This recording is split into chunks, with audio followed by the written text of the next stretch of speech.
So hello friends, welcome to the YouTube lectures. तो आज हम लोग सीखेंगे कॉप्लेनर कॉन्करेंट फोर्सेस।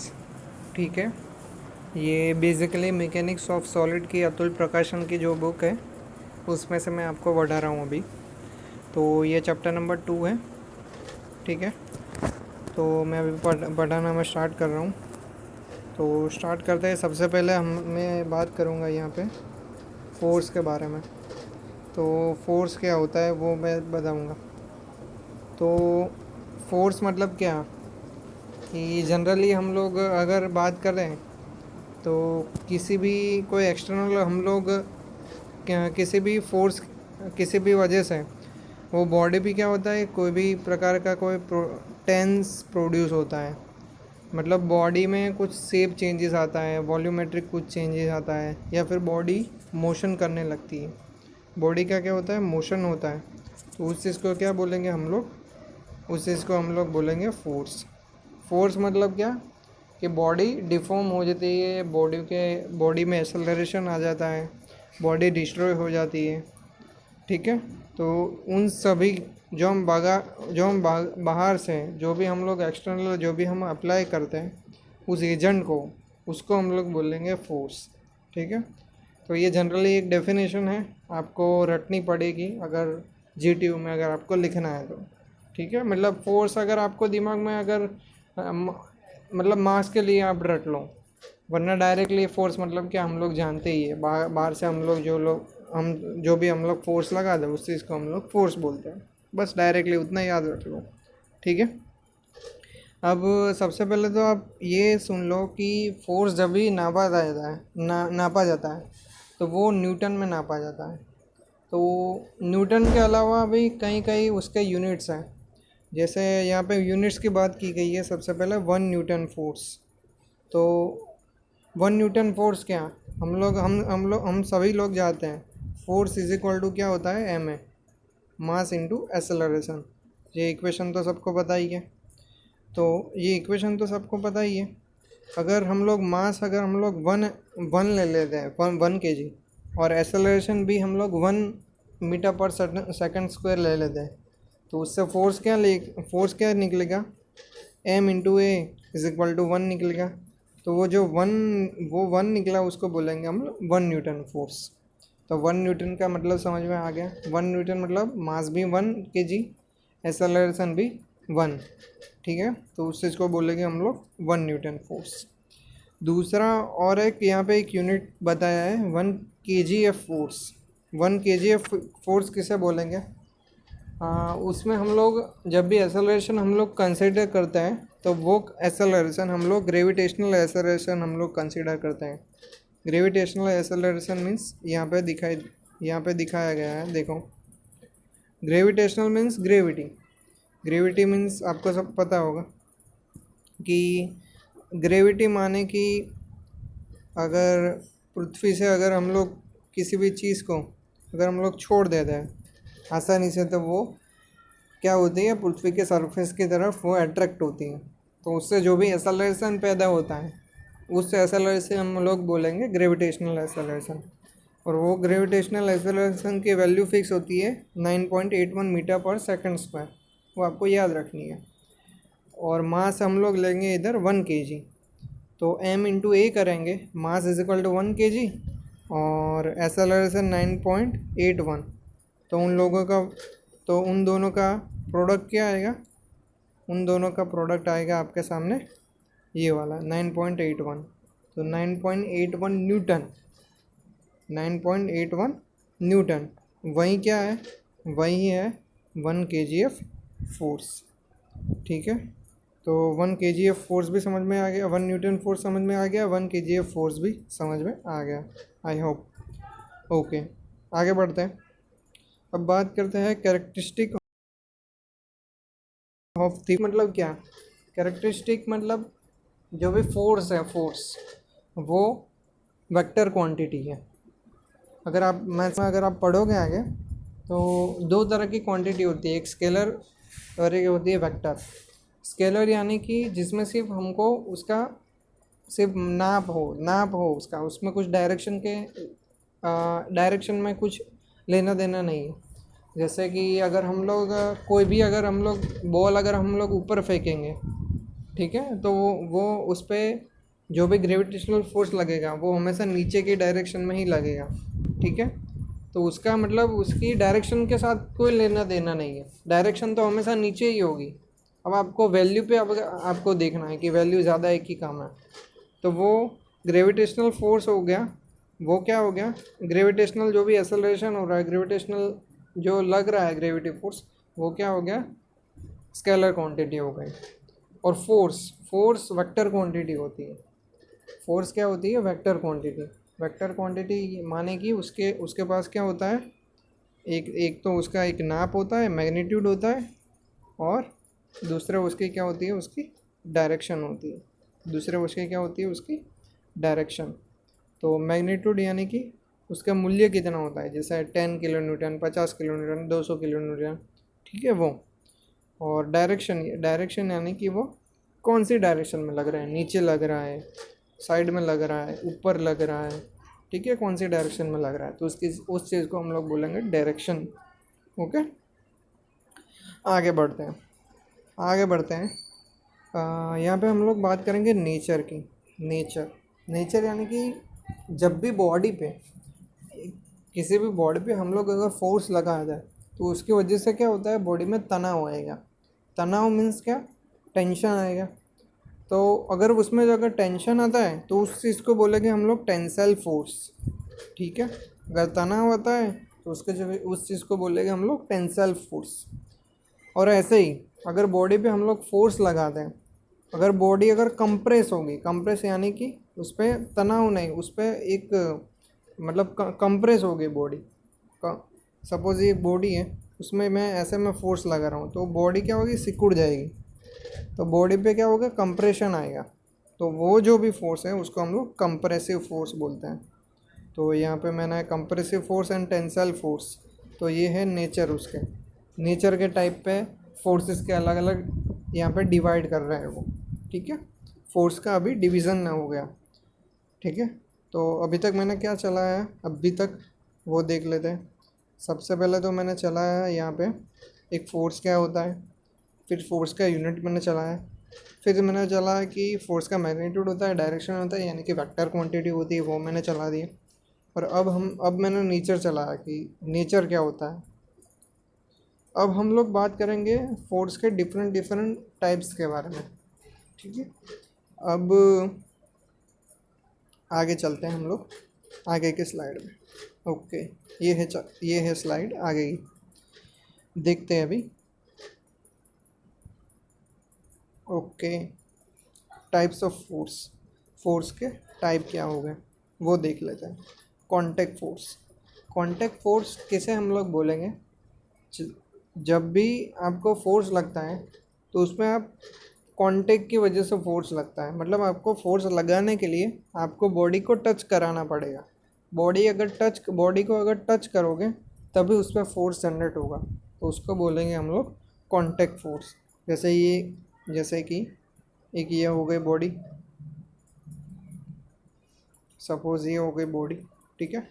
अगर आप उस पर अगर टच कराओगे हाथ से, सपोज़ आपने टच किया, किसी मतलब किसी भी पार्ट से आपने टच कराया, मतलब आपने टच करा, तो अगर टच होता है बॉडी में तभी कांटेक्ट की वजह से ही जो भी आपका जो भी फोर्स आता है तो उस चीज़ को हम लोग बोलेंगे कांटेक्ट फोर्स, कांटेक्ट फोर्स, ठीक है। द वेट फोर्स, यहाँ पे एग्जांपल दिया है वेट फोर्स। वेट फोर्स यानी कि वो कब होगा, अगर एक बॉडी के ऊपर दूसरी बॉडी पड़ी है, ठीक है, एक बॉडी के ऊपर दूसरी बॉडी अगर पड़ी है तो उन दोनों के बीच में अगर कांटेक्ट होगा तभी तो उसका वेट नीचे की वेट में जाके उसका ऊपर का वेट नीचे के वेट पे महसूस होगा, ठीक है। अगर कांटेक्ट नहीं होगा तो आपको वेट आपको समझ ही नहीं आएगा कि मैं अगर दो, स्पेशली जब हम लोग स्पेस में बात करते हैं, स्पेस में अगर दो बॉडी अगर कांटेक्ट में ही नहीं है तो उसकी वजह से वेट फोर्स आएगा ही नहीं। तो ये है कांटेक्ट फोर्स। वेट फोर्स क्या है, कांटेक्ट फोर्स, समझ में आ गया। ओके, दूसरा हम लोग बोलते हैं बॉडी फोर्स। बॉडी फोर्स यानी कि उसमें किसी तरह का कांटेक्ट की ज़रूरत हम लोगों को नहीं पड़ती, ठीक है। किसी भी तरह के हम लोग कांटेक्ट की ज़रूरत, मतलब विदाउट कांटेक्ट हम लोग जो भी फोर्स लगता है वो है बॉडी फोर्स। जैसे हो गया मैग्नेटिक फोर्स, यहाँ पे यहाँ पे दिखाया गया magnetic force, electric force, gravitational force. Gravitational आप कहीं पे भी जाओ ग्रेविटेशनल फोर्स तो आएगा ही आएगा, ठीक है। अगर स्पेस में भी जाते हो तो भी ग्रेविटेशनल फोर्स लगता है, ठीक है। उसके मासेस पे डिपेंड होता है कि ग्रेविटेशनल फोर्स कितना लगेगा कितना नहीं लगेगा, तो ग्रेविटेशनल फोर्स हमेशा आएगा। यहाँ पे बहुत ही एक बात की है, ये जो डायग्राम बताया उसमें बताया रेजिस्टेंस फोर्स। जो भी रेजिस्टेंस फोर्स है वो भी इन लोगों ने ना बॉडी फोर्स के अंदर इन लोगों ने बताया है। क्यों बताया है देखते हैं। सपोज एक बॉडी मैंने ले ली है, ठीक है, और बॉडी पे मैं यहाँ पे मैं फोर्स लगा रहा हूँ। सपोज XYZ अमाउंट का फोर्स है, सपोज मैंने P अमाउंट का मैंने फोर्स मैंने लगा दिया, तो उसकी वजह से क्या होगा, बॉडी उस फोर्स को रेजिस्ट करने की कोशिश करेगी और वो अंदर से एक रेजिस्टेंस फोर्स उसके ऑपोजिट डायरेक्शन में पैदा होगा। तो वो जो फोर्स है वो रेजिस्टेंस फोर्स है। सपोज़ यहाँ पे मैंने P फोर्स लगा है तो सामने बॉडी एक फोर्स लगा दे दी, वो फोर्स कितना होगा, R जितना, ठीक है। यहाँ पे मैंने फोर्स लगा है तो यहाँ पे सामने ये फोर्स लगा दी थी, वो R जितना होगा। तो ये जो फोर्स है वो है रेजिस्टेंस फोर्स। वो रेजिस्टेंस फोर्स अपना हमने तो लगाया नहीं है, बॉडी के अंदर से जनरेट हुआ है, अपने आप ही जनरेट हुआ है, बिना टच के ये जनरेट हुआ है बॉडी के अंदर से। तो उस चीज़ को हम लोग बोलेंगे रेजिस्टेंस फोर्स। और रेजिस्टेंस फोर्स क्या होता है, वो बॉडी फोर्स होता है, ठीक है। तो इस तरह से मैंने टाइप चलाए, contact force and body force. हाँ, अब हम लोग आगे चलते हैं। तीसरा टाइप है तीसरा टाइप है point force and distributed force. Point force माने क्या, पॉइंट फोर्स माने अगर किसी भी एक पॉइंट पे अगर सारे फोर्स अगर लग रहा है, ठीक है, किसी भी एक पॉइंट पे अगर सारे फोर्स लग रहे हैं तो उस चीज़ को बोलेंगे, ठीक है, ओके। डिस्ट्रीब्यूटेड फोर्स, हाँ, यहाँ पे एक बहुत ही भाई बढ़िया उदाहरण दिया है, force exerted by a man standing on the platform. अब कुछ लोग बोलेंगे कि प्लेटफॉर्म पे अगर मैन अगर खड़ा है तो वो पॉइंट फोर्स नहीं है, वो डिस्ट्रीब्यूटेड फोर्स है। नहीं, मैं कहता हूँ कि वो पॉइंट फोर्स है। कैसे कैसे इसको समझने की ट्राई करते हैं। सपोज़ ये इतना बड़ा प्लेटफॉर्म है, ये इतना बड़ा प्लेटफॉर्म है, ठीक है, और उस पर अगर मैन अगर खड़ा है, उस पर अगर एक मैन अगर खड़ा है, ठीक है, एक मैंने खड़ा कर दिया, तो उसकी वजह से क्या होता है, अगर यहाँ पे हम लोग एक इमेजिनरी कंडीशन ले रहे हैं। इमेजिनरी कंडीशन क्या है, प्लेटफॉर्म बहुत ही बड़ा है, मैन की जो भी विड्थ होती है, पैरों की विड्थ या फिर मैन की जो भी टोटल हाइट होती है, उससे प्लेटफॉर्म की लंबाई बहुत ही ज़्यादा है। यानी कि वो जो मैन का जो भी वेट होगा वो एक पॉइंट पे हम लोग कंसिडर करते हैं, इसीलिए मेन का जो भी वेट है वो पॉइंट फोर्स के हम लोग कंसिडर करते हैं। वैसे ही पृथ्वी की सरफेस पे या फिर अर्थ की सरफेस पे आपका जो भी वेट है वो भी वेट एक पॉइंट फोर्स ही कहलाएगा, ठीक है। आगे हम लोग बात करते हैं डिस्ट्रीब्यूटेड फोर्स। डिस्ट्रीब्यूटेड फोर्स यानी कि अगर फोर्स होगा वो इक्वली डिवाइडेड हो जाएगा सभी लेंथ पे, फोर्स इक्वली डिवाइडेड हो जाएगा सभी लेंथ पे। कैसे, मैं बताता हूँ। सपोज़ ये एक बेंच हो गया, बेंच पे 4-5 स्टूडेंट बैठे हैं, तो ये 4-5 स्टूडेंट का वेट क्या होगा, सभी जगह पे क्या होगा, डिस्ट्रीब्यूट हो गया, अलग अलग जगह पे अलग अलग पॉइंट पे बेंच पे अलग अलग लगेगा, तो उस चीज़ को क्या बोलेंगे हम लोग, डिस्ट्रीब्यूटेड फोर्स। समझ गए, ओके। आगे हम लोग बात करेंगे external force and internal force के बारे में। एक्सटर्नल फोर्स यानी कि क्या, जो भी बाहर से जो भी फोर्स लग रहा है उसको हम लोग एक्सटर्नल फोर्स बोलेंगे, ठीक है। इंटरनल फोर्स माने कि क्या, अगर अंदर से अगर फोर्स जनरेट होता है, जैसे हमने अभी देखा था रेजिस्टेंस फोर्स अंदर से खुद ही डेवलप हुआ, अपन ने तो डेवलप किया नहीं, वो अंदर बॉडी डेवलप कर रही है, तो उसको बोलेंगे हम लोग इंटरनल फोर्स। तो ये external force and internal force भी हो गया, ठीक है। आगे हम लोग बात करते हैं एक्शन एंड रिएक्शन।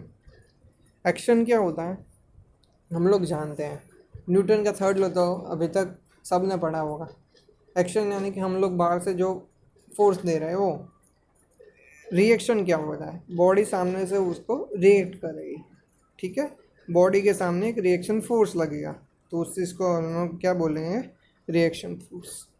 तो action and reaction are always in opposite and same same उसमें क्या होता है, मैग्नीट्यूड होता है। हम लोग ये न्यूटन का थर्ड लॉ है, हम लोग जानते ही, ठीक है। आगे बात करेंगे फ्रिक्शन फोर्स। फ्रिक्शन फोर्स भी हम लोग पता है, अगर हम लोग आगे चल रहे हैं तो पीछे के साइड अगर फ्रिक्शन लग रहा है, ठीक है, तो उसके इसको बोलेंगे, बॉडी अगर इस साइड मूव कर रही है तो फ्रिक्शन फोर्स उसके ऑपोजिट डायरेक्शन में लग रहा है, तो उस चीज़ को क्या बोलेंगे हम लोग, फ्रिक्शन फोर्स, ठीक है। बढ़िया, अब आगे की स्लाइड पे मैं जाता हूँ। ओके, या बढ़िया, आगे हम लोग देखते हैं वाइंड फोर्स। वाइंड फोर्स यानी कि जो भी फोर्स, अगर वाइंड से जो भी फोर्स जनरेट होता है तो उस चीज़ को बोलेंगे हम लोग वाइंड फोर्स। वाइंड फोर्स ज़रूरत कहाँ पड़ती है, जहाँ पे हम लोग जब भी हम लोग प्रोडक्शन करते हैं किस चीज़ का, विंड मिल्स का, तो वहाँ पे वाइंड फोर्स हमको कैलकुलेट करना पड़ता है, तो इसीलिए यहाँ पे वाइंड फोर्स यहाँ पे लगाया गया है, ठीक है। आगे हम लोग बात करेंगे हाइड्रोस्टेटिक फोर्स। हाइड्रोस्टेटिक फोर्स माने कि वाटर की वजह से जो भी आपका फोर्स लग रहा है, जैसे हम लोग जब भी डैम की किसी डिज़ाइन करते हैं तब डैम के डिज़ाइन में वाटर का कितना फोर्स आता है उस चीज़ को हम लोगों को कंसिडर करना पड़ता है, तो उस चीज़ को हम लोग बोलते हैं हाइड्रोस्टेटिक फोर्स। आगे हम लोग बात करते हैं cohesion and adhesion. Cohesion and adhesion, एक बात हमेशा याद रखिए, कोहेशन मतलब क्या, 5 मिनट, ओके। कोहेसन मतलब क्या, कोहेसन मतलब दो बॉडी क्या होगी, एक ही होगी, और उन दोनों के बीच में जो भी फोर्स लगेगा उसको हम लोग बोलेंगे कोहेशन फोर्स, ठीक है। कोहेशन फोर्स मतलब दो मॉलिक्यूल सेम है और उन दोनों के बीच में जो भी फोर्स लग रहा है उस चीज़ को बोलेंगे हम लोग कोहेशन फोर्स, मतलब मॉलिक्यूल सेम होना चाहिए तो कोहेशन, ठीक है। एडेशन, एडेशन मतलब क्या, एडेशन मतलब जो भी डिफरेंट मॉलिक्यूल होता है उन दोनों के बीच में जो भी फोर्स होता है, अट्रैक्शन फोर्स, मेल फीमेल, ठीक है, तो उस चीज़ को हम लोग बोलेंगे एडेशन फोर्स। जैसा फेविक्विक हो गया, फेविक्विक हम लोग क्यों लगाते हैं, क्योंकि डिफरेंट दो मटेरियल को हम लोग क्या चिपकाने के लिए, तो वो एक एडहर, उस पर अगर देखोगे वो, तो उस चीज़ को बोलते हैं एडेशन, ठीक है। ग्लास, अगर हम लोग वाटर ग्लास के ऊपर अगर हम लोग थोड़ा पानी डाल देंगे तो उस पर भी कुछ ना कुछ फोर्स लगेगा, तो वो सब फोर्स क्या है, एडेशन फोर्स, ठीक है। तो एडेशन हो गया और कोहेशन भी हो गया, तो इतने टाइप के फोर्स। आगे हम लोग बात करेंगे थर्मल फोर्स। थर्मल फोर्स माने क्या, हीटिंग और कूलिंग की वजह से जो भी फोर्स लगेगा तो उस चीज़ को बोलेंगे हम लोग थर्मल फोर्सेस। क्या होता है, थर्मल कुछ बॉडी होती है, थर्मल फोर्स अगर हम लोग उस पर टेम्परेचर देते हैं वो बॉडी क्या होती है, फूल जाती है, मतलब उसका वॉल्यूम बढ़ जाता है और उसकी वजह से फोर्स होता है, मतलब जो भी फोर्स होता है तो उस चीज़ को बोलेंगे हम लोग थर्मल फोर्सेस, ठीक है, थर्मल फोर्सेस, ओके। आगे हम लोग बात करें मास एंड वेट। मास मतलब जो भी मैटर होता है बॉडी के अंदर, जो भी मैटर होता है उस चीज़ का जो भी दर्शाती है उस चीज़ को हम लोग बोलते हैं हम लोग मास, ठीक है। और मास एक स्केलर क्वांटिटी है, ना कि वेक्टर क्वांटिटी, ठीक है।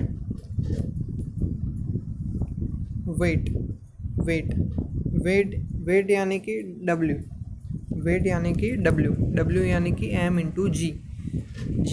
एक्सेलरेशन हमेशा ग्रेविटी का हमेशा नीचे ही होता है, ठीक है। पर वेट होता है एम ए, वेट। तो वेट क्या है, एक वेक्टर क्वांटिटी है, उसकी डायरेक्शन हमेशा नीचे ही रहेगी, ठीक है। तो ये वेट होता है एम ए, ओके। आगे मास और वेट दोनों डिफरेंट चीज़ है, वो हमेशा याद रखिए, ठीक है, ओके। आगे हम लोग देख लेते हैं अब अब यहाँ से मैं थोड़ी स्पीड में मैं पढ़ाऊँगा, ठीक है। अब बात करते हैं system of force. System of force यानी कि क्या, दो से ज़्यादा अगर हम लोग फोर्स अगर किसी भी बॉडी पे लगते हैं तो उस चीज़ को हम लोग बोलेंगे सिस्टम ऑफ फोर्स। यानी कि दो से ज़्यादा जो भी फोर्स होता है उसके बारे में हम लोग कंसिडर करेंगे, ठीक है। सबसे पहला है कोप्लेनर फोर्स। कोप्लेनर फोर्स यानी कि जो भी फोर्स लगता है वो एक ही प्लेन पे होता है, एक ही प्लेन पे सभी फोर्स लगेगी। देखते हैं कैसे। जैसे ये दिखाई दे रहा है, ये वाला एक प्लेन है और उस पर डिफरेंट फोर्स लग रहा है, तो इस चीज़ को हम लोग बोलेंगे कोप्लेनर फोर्सेस, ठीक है। आगे बात करते हैं कॉनकरेंट फोर्सेस। कॉनकरेंट फोर्सेस यानी कि जो भी फोर्सेस लगेगा वो एक पर्टिकुलर पॉइंट पे जाके लगेगा, ठीक है। तो ये एक पॉइंट हो गया यहाँ पे, और 3 फोर्सेस यहाँ पे किसी एक पॉइंट पे जाके मिल रहे हैं, तो उस चीज़ को बोलेंगे हम लोग कॉनकरेंट फोर्सेस। तो कोप्लेनर फोर्सेस हो गया, कॉनकरेंट फोर्सेस हो गया। आगे बात करते हैं हम लोग कोलिनियर फोर्सेस। कोलिनियर फोर्सेस यानी कि जो भी फोर्स होगा वो एक ही लाइन पे होगा, ठीक है। लाइन कोलिनियर, लीनियर मतलब एक ही लाइन, सिंपल है। कोलिनियर मतलब एक ही लाइन पे, ये आप देख सकते हो एक ही लाइन में जो भी फोर्स लग रहा है तो उस चीज़ को बोलेंगे हम लोग कोलिनियर फोर्सेस, ओके। अब आगे बात करते हैं कोप्लेनर कॉनकरेंट फोर्सेस। जैसे हमारा चैप्टर का नाम ही है कोप्लेनर कॉनकरेंट फोर्सेस। कोप्लेनर मतलब एक ही प्लेन पे हो गया, कॉनकरेंट मतलब एक ही प्लेन पे और एक ही पॉइंट पे मिलेगा। तो एक ही प्लेन है और एक ही पॉइंट पे मिला, तो क्या है कोप्लेनर कॉनकरेंट फोर्सेस, ओके। आगे बात करेंगे coplanar non कॉनकरेंट forces. Means coplanar means एक ही प्लेन पे होगा, नॉन कॉनकरेंट मीन्स एक पॉइंट पे नहीं मिलेगा, ठीक है। देख लेते हैं आगे, ओके।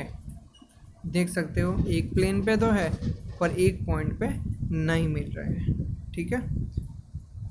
ये वाला देख लेते हैं, एक प्लेन पे तो है पर एक पॉइंट पे नहीं मिल रहा है, तो इस चीज़ को बोलेंगे हम लोग कोप्लेनर नॉन कॉनकरेंट फोर्सेस। आगे बात करते हैं non coplanar कॉनकरेंट forces. I hope आपको अभी समझ में आऊगा, ये सब मैं बोरिंग में नहीं करना चाहता। नॉन कॉम्प्लेनर मतलब एक प्लेन पे नहीं होगा, कॉनकरेंट मीन्स एक पॉइंट पे मिल जाएगा, ठीक है। इस वाले पॉइंट पे मिल रहा है पर ये तीनों के तीनों फोर्स डिफरेंट प्लेन पे है, ओके। आगे हम लोग बात करते हैं non coplanar non कॉनकरेंट forces. Non coplanar मतलब एक प्लेन पे नहीं होगा जैसे आगे बताया था, और नॉन कॉनकरेंट मीन्स एक पॉइंट पे नहीं मिलेगा, तो ये डिफरेंट प्लेन पे है और एक पॉइंट पे नहीं मिल रहे हैं, ठीक है। अब आगे बात करते हैं लाइक एंड पैरेलल फोर्सेस। अच्छा, लाइक पैरेलल फोर्स क्या होता है? पैरेलल माने कि वो जो भी लाइन होती है फोर्सेस की वो पैरेलल होगी, ठीक है। यहाँ पे देख सकते हो इमेज में पैरेलल तो होगी पर वो लाइक मतलब एक ही डायरेक्शन पे होगी, एक ही डायरेक्शन पे। सभी लोग अगर नीचे जा रहे हैं तो नीचे, सभी लोग अगर राइट में जा रहे हैं तो राइट में, यानी कि जो भी फोर्स हम लोग लग रहा है वो एक ही डायरेक्शन पे होगा, ठीक है। एक ही डायरेक्शन का होगा और इक्वल मैग्नीट्यूड का होगा, एक ही डायरेक्शन पे और इक्वल मैग्नीट्यूड पे, वो है like and parallel force. Unlike and parallel force क्या होगा? डायरेक्शन तो एक है पर मैग्नीट्यूड, डायरेक्शन अलग अलग है पर मैग्नीट्यूड सेम है, ठीक है। यहाँ पे डायरेक्शन अलग अलग हो गई, मैग्नीट्यूड क्या होगी? सेम होगी। और ऐसा भी हो सकता है कि मैग्नीट्यूड अलग अलग हो और डायरेक्शन भी अलग अलग हो, तो उस चीज़ को बोलेंगे हम अनलाइक पैरेलल फोर्सेस, ओके। आगे हम लोग बात करेंगे स्पेटियल फोर्सेस। स्पेटियल फोर्सेस माने कि जो भी स्पेस में आपका फोर्स लग रहा है, स्पेस माने कि जो भी स्पेस कोई भी कंसिडर करता है, चाहे अर्थ ले लो, मून ले लो, स्पेस ले लो, आउटर स्पेस, तो वो सब क्या होता है?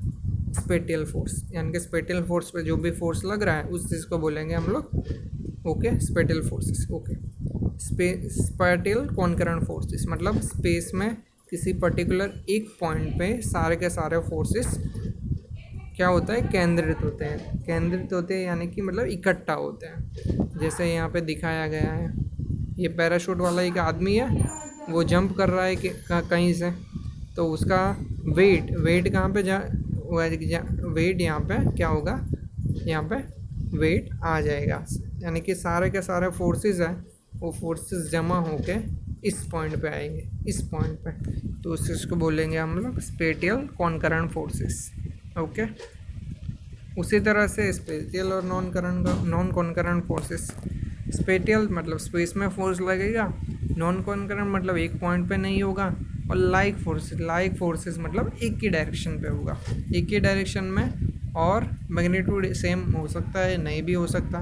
ठीक है, लाइक फोर्सेस देख लेते हैं। लाइक फोर्सेस भाई, हाँ हो गया। जैसे ये हो गया बिल्डिंग का फोर्स, कॉलम पे फोर्स आएगा, नीचे ही आएगा।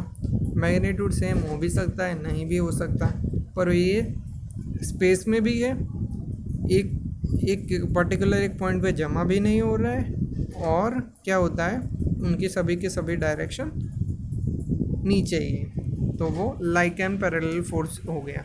ठीक है, और दूसरा फोर्स देख लेते हैं, last force, spatial and non concurrent force and unlike.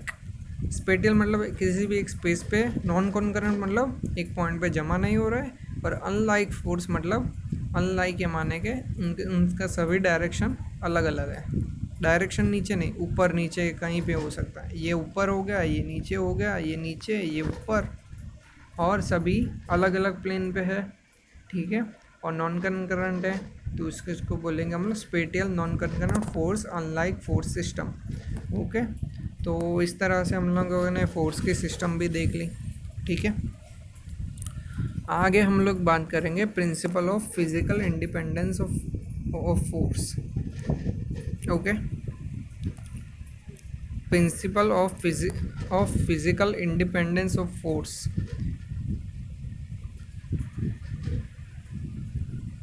Okay, यहाँ पे क्या दिखाया है, if number of forces acting simultaneously on the particle, then each of them will produce same effect which will done while the acting alone.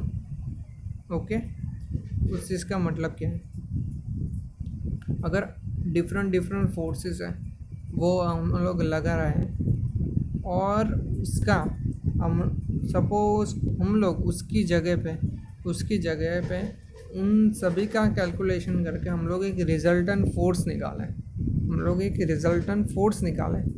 और वो resultant force अगर हम लोग वो रिजल्टेंट फोर्स लगाएं, तो उसका इफ़ेक्ट भी उतना ही आएगा जितना उन सभी फोर्सेस को लगाने से आता है। ठीक है, आगे जाएंगे समझ में आ जाएगा, मैं सिखाऊंगा। ओके, अब जाते हैं principle of superposition of force. ये बहुत ही आसान सा एक फोर्स है। वो क्या कहता है, सपोज़ ये बहुत ही आसान सा एक प्रिंसिपल है, देख लेते हैं। सपोज़ एक बॉडी ले ली मैंने, और बॉडी पे किसी भी पॉइंट पे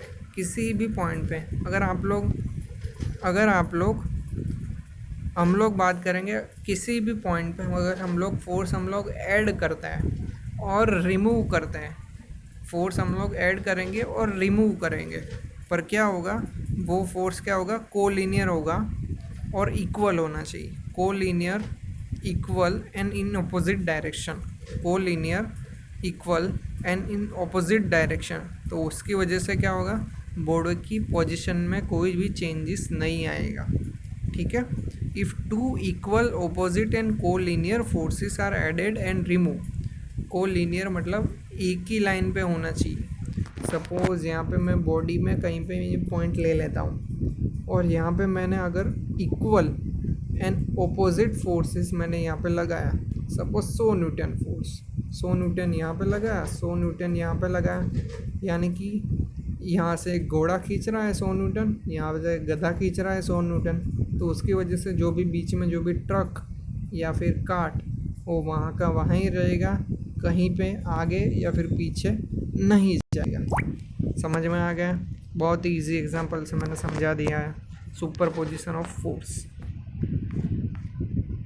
ओके, यानी कि किसी भी बॉडी पे, बॉडी के किसी भी पॉइंट पे अगर आप लोग इक्वल एंड ऑपोजिट फोर्सेस लगा रहे हो और वो अगर फोर्सेस कोलिनियर हो तो उसकी वजह से बॉडी की पोजीशन पे कोई भी चेंज नहीं आएगा, मतलब बॉडी जहाँ है वहीं के वहीं पड़ी रहेगी। ये बॉडी ये वाली है, अगर उसमें हम लोग 100 न्यूटन यहाँ पे लगाएंगे, 100 न्यूटन सामने लगाएंगे तो बॉडी वहाँ का वहीं रहेगी। तो ये है सुपर पोजिशन ऑफ लॉ। ठीक है, आगे बात कर रहे हैं principle of transmissibility of the forces. वो एकदम बहुत ही ईजी है। वो क्या कहता है, अगर हम लोग फोर्स इधर लगा रहे हैं, इधर, ठीक है, तो ये क्या कहता है कि अगर हम लोग यहाँ पे लगा सकते हैं तो उस चीज़ के हम लोग आगे एक डॉट लाइन से अगर हम लोग जाना देंगे, मतलब उसी कोलिनियर पे हम लोग कहीं भी रख सकते हैं। ये फोर्स हमने ज़रूरी नहीं कि ऐसा यहाँ पे बाहर लगा है तो बाहर ही दर्शाए, ये बीच में भी आप बता सकते हो, आगे यहीं पे भी बता सकते हो, यहीं पे भी बता सकते हो। मतलब कहना यही चाहता है कि मैंने एक ब्लॉक लिया और ब्लॉक को मैं पीछे से धक्का दे रहा हूँ 100 न्यूटन फोर्स का, और अगर मैं आगे से मैं धक्का दे रहा हूँ, उसको मैं आगे से मैं खींच रहा हूँ 100 न्यूटन फोर्स का, तो बॉडी का जो भी एक्सेलरेशन आएगा तो वो 100 न्यूटन के हिसाब से ही आएगा। ठीक है, वो यही कहना चाहता है। मतलब एक ही लाइन पे आप फोर्स को आप ट्रांसमिट कर सकते हो। ठीक है, वो यही कहना चाहता है, यानी कि फोर्स की लाइन एक ही लाइन पे कहीं पे भी फोर्स बता सकते हैं। ओके, यही है principle of transmissibility of the forces. Okay, आगे हम लोग बात करते हैं रिजल्टेंट फोर्स। रिजल्टेंट फोर्स माने कि ऐसा फोर्स, देख लेते हैं। यहाँ पे मैंने डिफरेंट फोर्स बताए, P1, P2, P3 और P4। हम लोग क्या करेंगे, उन सभी फोर्स का हम लोग समेशन करेंगे। समेशन करके उनका समेशन यहाँ पे किस तरह से होगा, डायरेक्ट समेशन नहीं होगा 100 प्लस 200 प्लस 300 प्लस 400, ऐसा नहीं। उसका फोर्स क्या होता है, वेक्टर क्वांटिटी होता है, तो उसका थीटा भी हमको देखना पड़ता है, तो उनका थीटा का समेशन करेंगे। और अगर हम समेशन करके उसका अगर हम लोग रिजल्टेंट फोर्स निकालेंगे, रिजल्टेंट फोर्स माने कि जो भी फोर्स, कुछ ऐसा फोर्स कि इन चारों के चारों फोर्सेस की वजह से बॉडी की जो मोशन हो रही है पहले, वैसे ही मोशन अगर हम लोग उसकी जगह पे सिर्फ एक फोर्स ऐसा फोर्स जो रिजल्टेंट फोर्स हो अगर हम लोग लगाएं तो बॉडी की मोशन उसी डायरेक्शन पे होगी, उसी मैग्नीट्यूड से होगी, तो उसके इसको बोलेंगे हम लोग रिजल्टेंट फोर्स। फिर से बोल रहा हूँ, सुनिएगा। सपोज़ हम लोग एक बॉडी पे 4 से 5 मैंने फोर्स लगा दी, ठीक है, तो उसकी वजह से बॉडी पे क्या होगा, मोशन होगा। बॉडी कुछ मैग्नीट्यूड से आगे बढ़ेगी, उसका एक्सेलरेशन कुछ होगा, किसी डायरेक्शन पे आगे बढ़ेगी।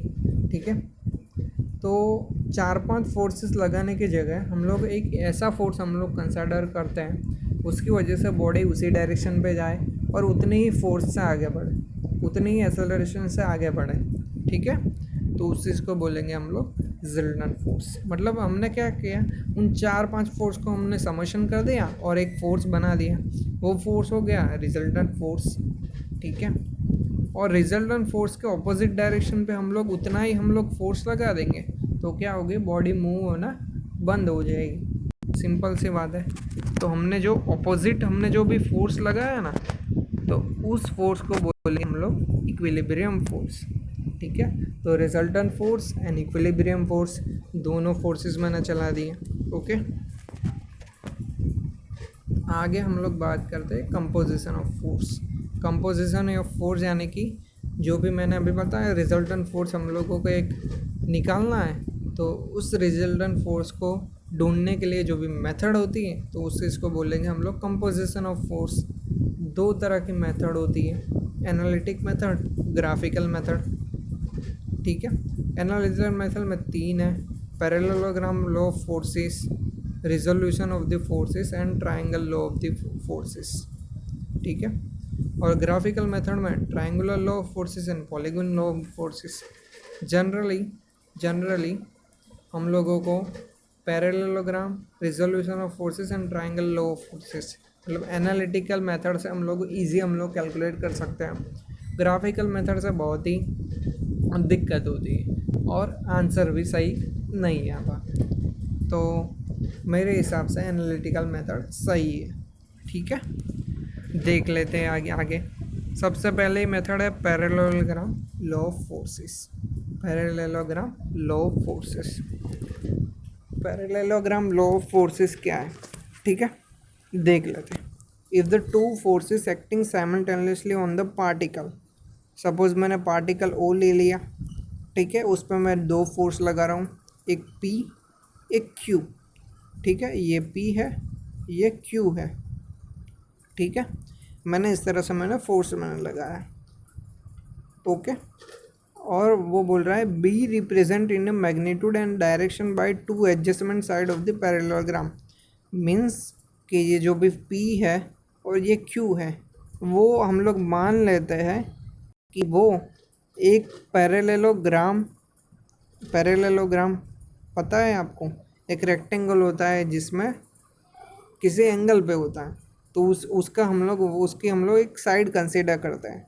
सपोज ये पी फोर्स उसकी एक साइड हो गई और क्यू फोर्स एक दूसरी साइड हो गई, तो उसकी वजह से हम लोगों को अगर रिजल्टेंट फोर्स हमको फाइंड करना है, तो रिजल्टेंट फोर्स उस पैरेललोग्राम का क्या होगा, एक डायगोनल होगा।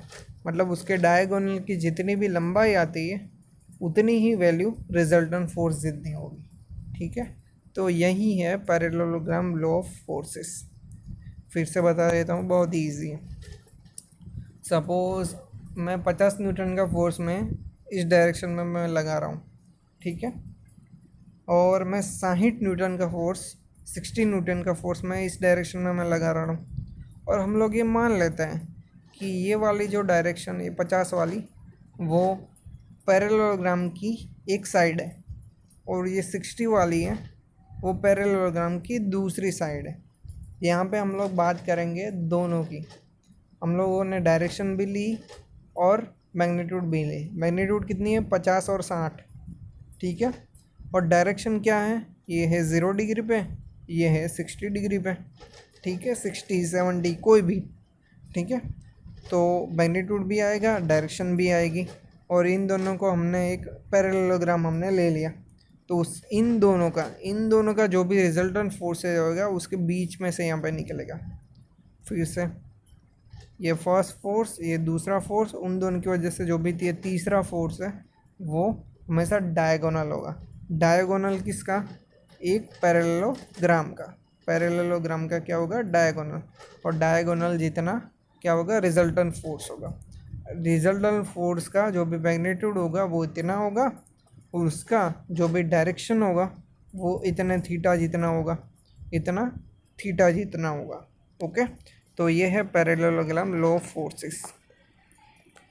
डायरेक्टली हम लोग ये इक्वेशन याद कर देंगे, R is equal to √p² + q² + 2pq cos theta and tan alpha. Alpha माने कि क्या, ये जो भी रिजल्टेंट फोर्स आया तो उसका जो भी एंगल है, तो उस एंगल को हम लोग बोलेंगे उसका डायरेक्शन।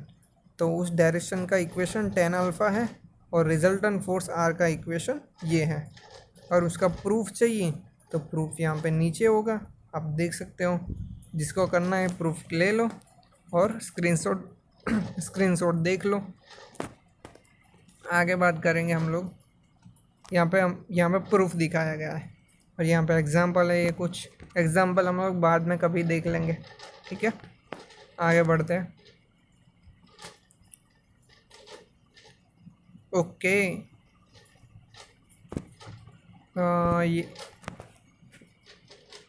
ये 40 नंबर का एक पेज एक बीच में रह गया है मेरा, ओके, ये रहा triangle law of the forces. Triangle law of the forces क्या कहता है, बहुत ही इजी। आप सबने ये जो ट्रायंगल लॉ ऑफ फोर्सेस है वो मैं दूसरी तरीके से मैं पढ़ा रहा हूँ। सपोज हम लोग एक मान लेते हैं, जो भी अगर ये कब आपको यूज़ लेना है वो मैं बता रहा हूँ। ये तभी यूज़ लेना है जब आपको तीन फोर्सेस लिखे, जब आपको तीन फोर्सेस दिए गए हो, उसके डायरेक्शन दी गई हो, और हम लोगों को कैलकुलेट करना हो। अगर दो फोर्सेस दिए गए हो और तीसरा फोर्स कैलकुलेट करना हो, उसकी डायरेक्शन दी गई हो, तो तीसरा फोर्स कैलकुलेट करने के लिए हम लोग ट्रायंगल लॉ ऑफ फोर्सेस का हम लोग यूज़ करेंगे। ठीक है, तो बेसिकली वो यही कहना चाहता है कि जो भी हम लोग दो फोर्सेस लेंगे तो वो ट्रायंगल की दो साइड ले लेंगे, तो तीसरा उसका रिजल्टेंट फोर्स क्या होगा, उसकी ट्रायंगल की तीसरी साइड होगा, उसके डायरेक्शन वही होगी। ठीक है, उसके डायरेक्शन वही होगी। ठीक है, तो यही है triangle law of the forces. तो उसको उसको कैलकुलेट करने का एक आसान सा तरीका है साइन रूल। ठीक है, मैं देख लेता हूँ। सपोज़ एक पॉइंट हो गया और पॉइंट पे मैं तीन फोर्सेस में अगर मैं दे देता हूँ। ठीक है, पॉइंट पे मैं तीन फोर्सेस में लगा देता हूँ। Suppose P, Q and R, तीन फोर्सेस मैंने लगा दिए, और यहाँ पे आपका अल्फ़ा, बीटा एंड गामा, ये तीन एंगल मैंने ले लिए। तो एक इक्वेशन होता है, इक्वेशन क्या होता है, इक्वेशन क्या है, इक्वेशन यही है, देख लेते हैं। ओके, इक्वेशन होता है वो फोर्स की वैल्यू अपन उसके सामने वाले का जो भी एंगल होता है उसका साइन। कैसे देखते हैं, ये वाला सपोज मैं पी ले रहा हूँ, सपोज मैं ले रहा हूँ ये वाला आर वाला मैं फोर्स ले रहा हूँ, आर वाला फोर्स। ठीक है, आर वाला फोर्स, तो उसके एग्जैक्टली सामने जो भी एंगल हो वो ले लो। ये आर के सामने एग्जैक्टली एंगल होगा बी एंगल, बीटा वाला एंगल। ठीक है, तो ये हो गया आर, ये हो गया आर अपन साइन बीटा। तो ये हो गया आपका इक्वेशन, यहाँ पे देख लिए, आर अपन साइन बीटा। दूसरा ले लेते हैं क्यू अपन साइन अल्फ़ा। कैसे आया, ये लेते हैं क्यू, और उसके एग्जैक्टली सामने जो भी एंगल हो, ये हो गया अल्फ़ा। ठीक है, अगर हम लोग पी लेते हैं तो उसके एग्जैक्टली सामने वाला एंगल, मतलब ये वाला एंगल जितना भी आएगा वो आएगा साइन, और वो एंगल मतलब फोर्स अपन साइन थीटा, वो ही याद रखना है। और वही है triangular of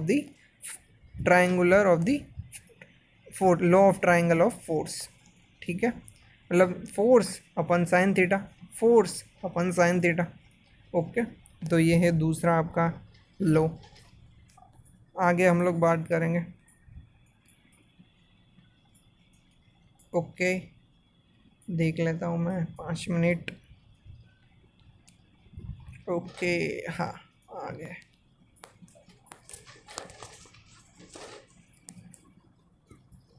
resolution of the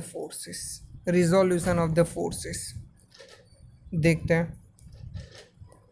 resolution of the forces मैंने पहले ही बताया, रिजल्टेंट फोर्स फाइंड करने का एक तरीका है। ठीक है, उसमें हम लोग क्या करें, there are two type of component, दो तरह के कंपोनेंट होता है, एक होता है ऑर्थोगोनल, एक होता है नॉन ऑर्थोगोनल। ऑर्थोगोनल यानी कि जो भी 90 डिग्री वाले जो भी कंपोनेंट होता है उसको बोलेंगे हम लोग ऑर्थोगोनल। नॉन ऑर्थोगोनल मतलब 90 डिग्री नहीं होता। ठीक है, देख लेते हैं। अगर सपोज़ मैं एक पी में यहाँ पे मैं फोर्स लगा रहा हूँ और वो थीटा एंगल पे है, तो उसका दो तरीके से हम लोग कंपोनेंट हम लोग बना सकते हैं। एक होता है यहाँ पे पी कॉस थीटा, और एग्जैक्टली एक सामने होता है P sine theta, P cos theta and P sine theta. तो ये जो दोनों कंपोनेंट हैं उस दोनों कंपोनेंट को बोलेंगे हम लोग ऑर्थोगोनल कंपोनेंट। आई होप आपने मैथ्स में पढ़ा होगा, P cos theta and P sine theta उसके दो कंपोनेंट होते हैं। ठीक है, तो यहाँ पे 4 क्वाड्रेंट में लेके यहाँ पे हम लोगों को बताया कि ये इस तरह से कंपोनेंट आता है। ठीक है, वो देख लीजिए एक बार, उसमें कोई बड़ी बात नहीं है। ओके, आगे हम लोग बात कर लेते हैं non orthogonal component. Non orthogonal component यानी कि ऐसा कॉम्पोनेंट जिसके बीच के दोनों का एंगल 90 डिग्री नहीं होता।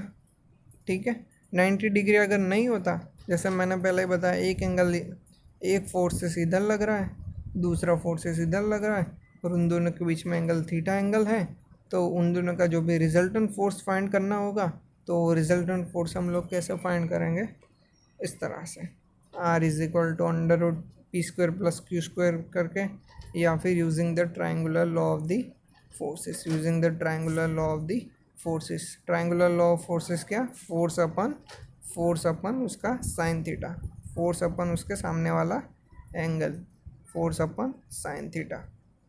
ओके ओके,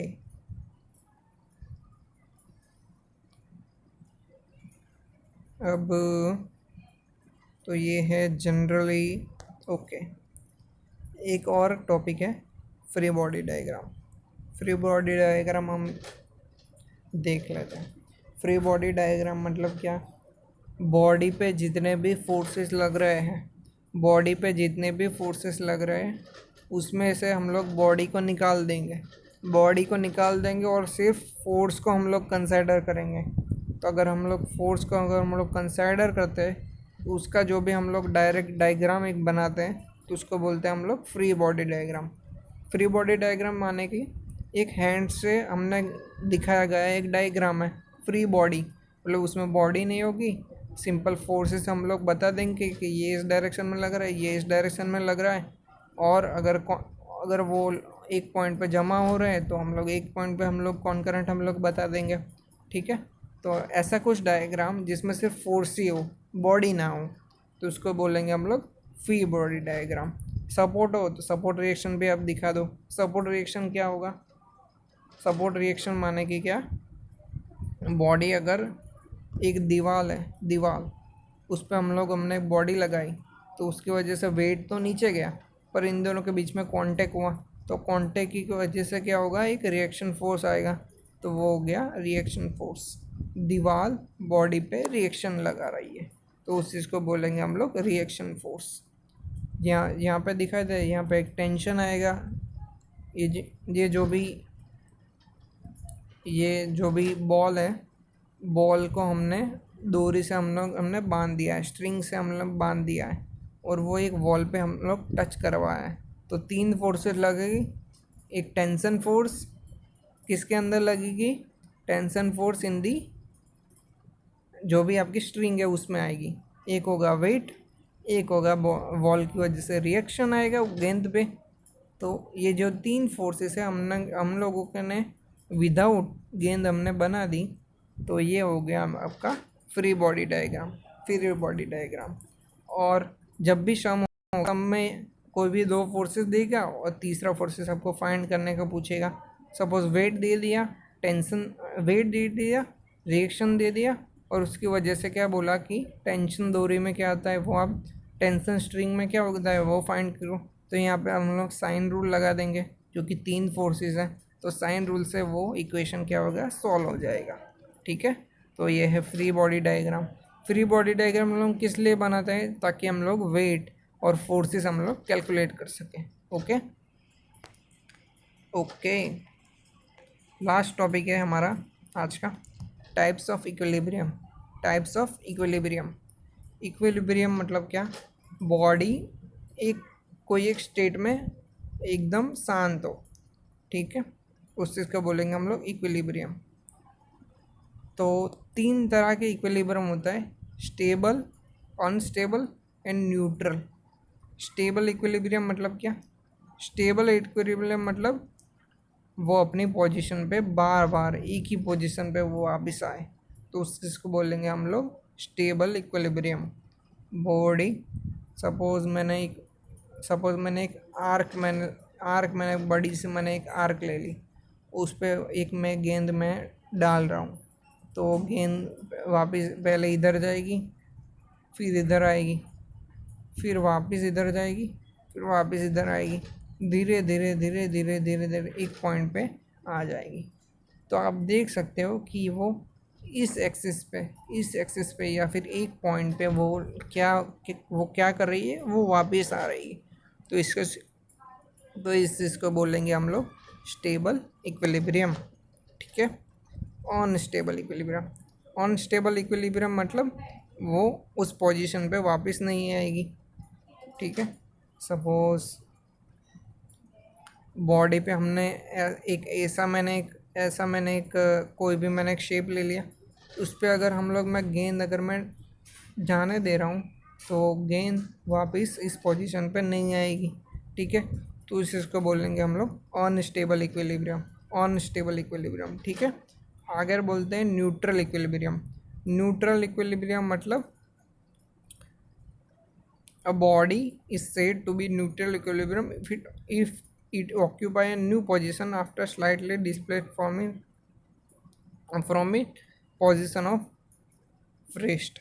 मतलब क्या, अगर वो बॉडी अगर उसी डायरेक्शन पे आगे बढ़ रही है तो उस चीज़ को बोलेंगे हम लोग न्यूट्रल इक्विलिब्रियम। न्यूट्रल इक्विलिब्रियम, अगर बॉडी अगर आगे बढ़ रही है तो उसी स्पीड से आगे बढ़ती ही जाए, मतलब वो ना तो रुके, जब तक बाहर से कोई एक्सटर्नल फोर्सेस नहीं लग रहा तब तक वो अपनी स्पीड से वो आगे बढ़ती ही जाए। तो उस चीज़ को बोलेंगे हम लोग न्यूट्रल इक्विलिब्रियम। Neutral equilibrium. ठीक है, अनस्टेबल मतलब अगर हम लोग स्लाइड सा भी हम लोग फोर्स देंगे, स्लाइड सा भी फोर्स, तो उसकी वजह से क्या होगा, वो बॉडी अपनी पोजीशन से हट जाएगी। स्टेबल में क्या होगा, हम लोग थोड़ा सा भी फोर्स या फिर ज़्यादा से ज़्यादा कितना भी फोर्स दे देंगे, स्लाइड भी डिस्प्लेस भी हम लोग करेंगे तो वो उस पॉइंट पे रहेगी, वो डिस्प्लेस्ड नहीं होगी। न्यूट्रल इक्विलिब्रियम माने कि न्यू पोजीशन वो ले लेगी, थोड़ा सा हम लोग फोर्स दे देंगे तो हम लोग वो न्यू पोजीशन पे ले लेगी, न्यू पोजीशन पे ले लेगी।